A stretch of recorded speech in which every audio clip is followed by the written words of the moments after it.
Hey everyone, continuing Shark Week here on the Final Cut, we're going to take a look at sand sharks. Yes, sand sharks.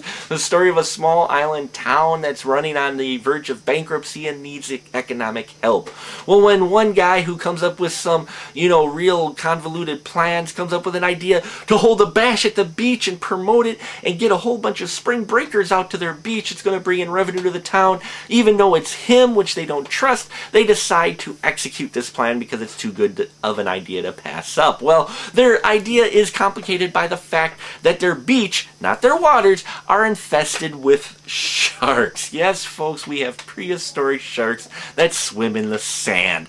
Now, I love that idea and concept. You gotta admit, you don't see that every day, and it's almost as original as a two-headed shark, okay? So they come up with this shtick and this concept. Now, unlike Two-Headed Shark, this film actually keeps you going along, but mostly it's because of the performance of the likes of Corin Nemec, who was Jonas in SG-1. He plays Jimmy Green, the guy who comes up with this whole idea of coordinating the beach bash party, and I loved his character, and he really helps carry this movie along. Also, who carries it along for the short scenes he's in is Robert Pike Daniel, who plays Angus McSorley, the surly shark hunter who is going to help eliminate the threat of the sand sharks on the beach. But bringing down this film a bit is Brooke Hogan. I'm sorry, she's still not much of an actress.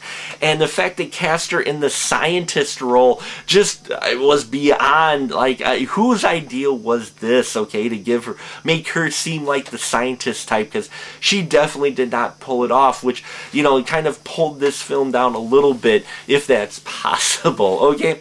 Now, going into a film like Sand Sharks, like any of these shark films, you're not expecting too much, okay? But you're expecting to be entertained, and you do have that in Sand Sharks. More entertainment than we saw in Two-Headed Sharks or, Shark Night, because this film knows what it's making. I mean, when you go to them and say, okay, sharks that swim in the sand, you're like, okay, I know exactly what type of film I'm making, and you can tell that does come across the screen. And the solution they come to at the end to try to, take care of these sharks, I will say, is original. Maybe far-fetched, but then again, the idea of the sharks swimming in the sand, you've already thrown out any lack of, believability in the film. But what you can believe is that there are entertaining characters in this, some interesting deaths, if you will, and it is fun, okay? I had to give it those still 2.5 stubs.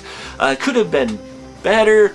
Didn't expect much from a film like this, but I was more entertained than I thought I would be, and I think you will too. And that'll about do it for us here at the Final Cut. Till next time, keep that ticket.